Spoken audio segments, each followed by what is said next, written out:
there was extraordinary movement to allow black students to be students in white public schools. Brown versus Board of Education, 1954, ruled segregation of students to be unconstitutional. It took 3 years before the schools in Arkansas would comply with the law. And initially, when black students tried to attend school, they were blocked at the front doorway by the Arkansas National Guard. Shockingly, President Eisenhower had to federalize the National Guard. He had to send in the 101st Airborne Division. The U.S. Army had to go to Arkansas and open up the schools. They had to protect the students and allow them their education, their rights, constitutional rights that had been on the books for 3 years. And it was only by the use of the military that these students were able to get their education, to be able to attend public schools with their white brothers and sisters. Similarly, in 1965, not more than 10 years later, in Selma, Alabama, Bloody Sunday, nonviolent resistors were able to walk a grand total of 6 blocks before the Alabama National Guard beat them with nightsticks, truncheons, and attacked them with dogs. They did not raise a hand. They had done no wrong. They were seeking their rights to vote. Once again, the President of the United States had to send in troops. This time, Eisenhower federalized the Alabama National Guard to protect the marchers. 4 months later, the Voting Rights Act of 1965 was signed into law. For these things, we thank the good work of the nonviolent protesters, but we also see that there is a time when a heavy stick is necessary to make change happen, to love our neighbors, to support the oppressed, to change the tone of the times. Sometimes we as Christians have to make difficult decisions to do the right thing. There are realist theologians in our own 20th century, like Reinhold Niebuhr, who is skeptical about the ability of men and women acting in groups to do the right thing, to be a moral society. He, in the end of the day, was a realist about what can be accepted and expected of group behavior. And in the end, could not leave states to decide on their own for what was moral and what was not. States should place an emphasis on their state's security and self-interest, and there is a time that we have to move towards taking responsibility, making responsible decisions. So I leave these 3 ideas with you. An additional concern also about just the rational interest of self-defense and use of retaliatory force, when there are times when we have to stand up for ourselves. A national level, whether we're being attacked by an aggressor nation, or on a personal level, whether we intervene when someone is attacking someone we know, our loved one. What do you do? So in summary, 3 points. Nonviolence is an option for the Christian, but not a requirement. There are times when war is justified and necessary, and nonviolence is not the only option. Christian gospel requires us to love God and to love our neighbor. Thank you.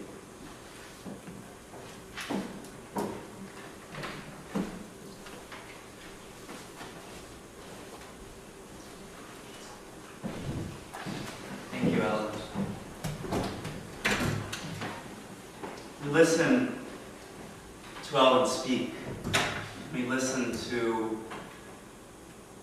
the dire injustices and threats that have lived and thrived in this world and thrive even now. And it is so hard not just to say, you know, you're right.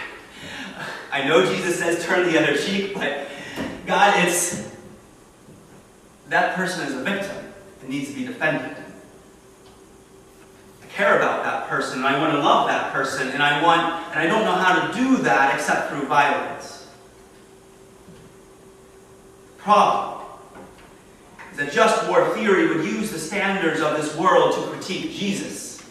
They would say, well, we need to tone him down a bit. We need to insert a footnote into this statement about turn the other cheek. Jesus didn't really mean that all the time. He just meant, when certain conditions were met, it would be appropriate not to turn the other cheek. It would be appropriate not to walk the other person the extra mile. It would be appropriate not to love the neighbor whom you're killing. That would be appropriate. So just for theory, while it would tone down Jesus and apply the standards of this world to critique Jesus, nonviolence would use Jesus to critique the standards of this world. If nonviolence doesn't fit in how this world works, well maybe, just maybe, Jesus came to change how this world works. Now, nonviolence is not easy or without risk. This is true. But neither is the life of being a Christian. Neither is the life of bearing our crosses. Nonviolence is an option, not required. It is, however, a requirement, agreed by both of us, to love God and love our neighbor. How do you love the person that you're shooting? How do you love that person? And I'm asking a very serious and real question. How, in that moment, are you loving? Are you choosing between one neighbor and another? I don't think Jesus said, love your neighbor, unless that neighbor doesn't meet certain criteria, and then you don't have to love that person. Christ, it is true, experiences anger. Nonviolence has room for anger, has room for the prophetic. But unlike what Ellen said, the true pacifist does not intervene. No, the true pacifist does intervene, does not simply let things happen. The pacifist intervenes, though, through a very different and calculated action. Did Jesus Christ not intervene, though he did not use violence? Did Christ need to resort to violence in order to usher in the kingdom and help the downtrodden? Why should we? There's this problem with the temple. It is a problem. It's a complicated text. One I would not presume to know all the answers or explanation of. It's one that I personally have wrestled with. But know that the whips are used in only one of the 4 Gospels in which it appears, and it's not clear exactly what Jesus is doing.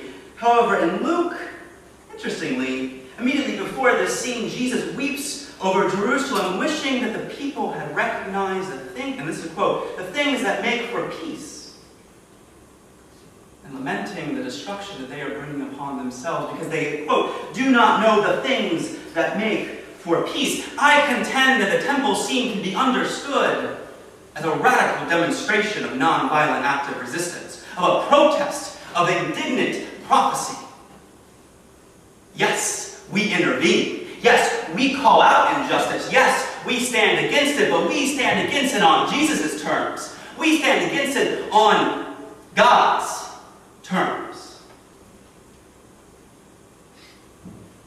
I'm sorry, but I don't understand the logic of how violence stops violence, how war leads to peace. It's like the death penalty. We're supposed to kill people to stop killing? I'm going to kill you because killing is wrong?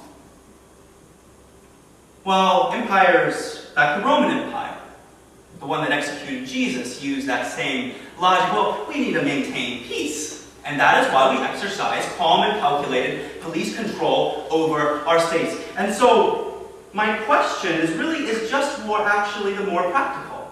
Has just war, in fact, ever happened? Has it? Has the criteria that were proposed, which I admit sound very nice, has it ever actually been realized? Because even America, I'm saying something controversial here, is kind of empire. We want to change the tone of the times, Alan says. This can be an unpopular decision, but necessary. I'm not sure I understand that unpopular, because war and violence have been with us always. The contrast between what is good and what is practical is a false dichotomy. People have been making this contrast for millennia. The ends will justify the means. So World War I was supposed to be the war to end all wars.